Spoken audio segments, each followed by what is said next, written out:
Se a perda de músculo com envelhecimento é real, como foi falado anteriormente, a próxima pergunta então é inevitável. É possível recuperar? Como o corpo realmente se regenera? Há milagre ou há suposições? Para entender isso, a gente precisa sair um pouco da ideia de tratamento mágico, entender como o corpo funciona de verdade. O nosso corpo está em constante renovação, nosso corpo regenera. Células morrem, células nascem, tecidos se adaptam. Isso acontece o tempo todo, o nosso corpo é regenerativo. Mas com o envelhecimento esse processo fica mais lento. E não é só uma questão estrutural, é uma questão neurobiológica. O cérebro regula o nosso corpo. E um dos principais sistemas envolvidos nisso é o sistema de recompensa, a dopamina. A tão famosa dopamina de hoje em dia não é só o prazer, ela é motivação, ela está ligada ao fato de você se levantar todo dia, se movimentar, treinar, persistir, é que você está tendo recompensa com isso. Mas com esse tempo, esse sistema também muda. Acaba tendo menos estímulo, menos movimento e menos dopamina disponível. Isso vira um ciclo e a zona de conforto se torna realmente confortável. Você acaba se movimentando menos, perde mais músculos, sente pior e se movimenta ainda menos, porque isso torna bom. Então, quando a gente fala de regeneração, não é só sobre músculo, é sobre comportamento, é estímulo. Agora, entrando em um tema que tem sido muito discutido, os famosos peptídeos. Sim, os peptídeos também estão ligados a isso. Eles não são neurotransmissores, mas eles são pequenas cadeias de aminoácidos e eles funcionam como sinalizadores do nosso corpo. Nosso corpo é rico em peptídeos. Nós temos peptídeos para tudo.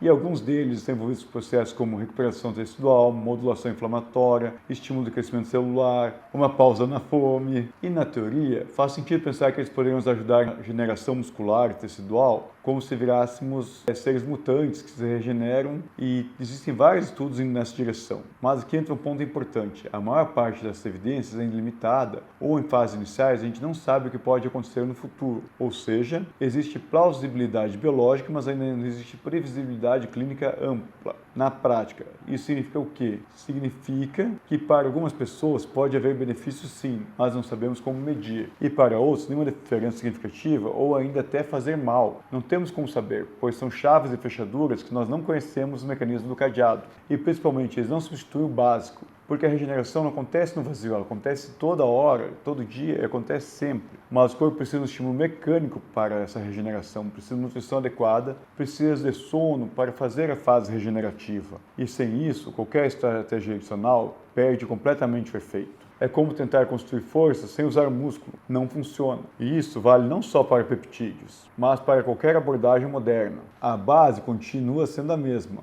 Movimento, sobrecarga progressiva, fase de recuperação, que é mandatória, muita gente acaba não recuperando, e o que está mudando é que estamos começando a entender melhor como o corpo responde a cada um desses estímulos, e como alguns recursos podem eventualmente modular esse processo. Sim, nós conseguimos melhorar esse processo e acelerar essa recuperação. E talvez tenha até lugar para os peptídeos, mas ainda estamos aprendendo. E esse é o ponto mais importante. Precisamos ter cautela. É claro que é muito bom, mas a regeneração não é um evento, é um processo. E um processo demanda tempo. E esse processo depende muito mais do que você faz todos os dias. Ou seja, depende muito mais do tempo que você dedica para se regenerar. Isso depende mais de qualquer intervenção isolada. Então, quando você pensa em envelhecimento, músculo, recuperação, não pense em solução rápida. Não pense em tomar algo para melhorar de imediato. Pense em sistema. Pense corpo humano, quando bem estimulado, ainda tem capacidade impressionante de adaptação. Então, como resumo final, nosso corpo regenera sim, mas ele precisa de tempo para a regeneração. As feridas levam tempo para cicatrizar.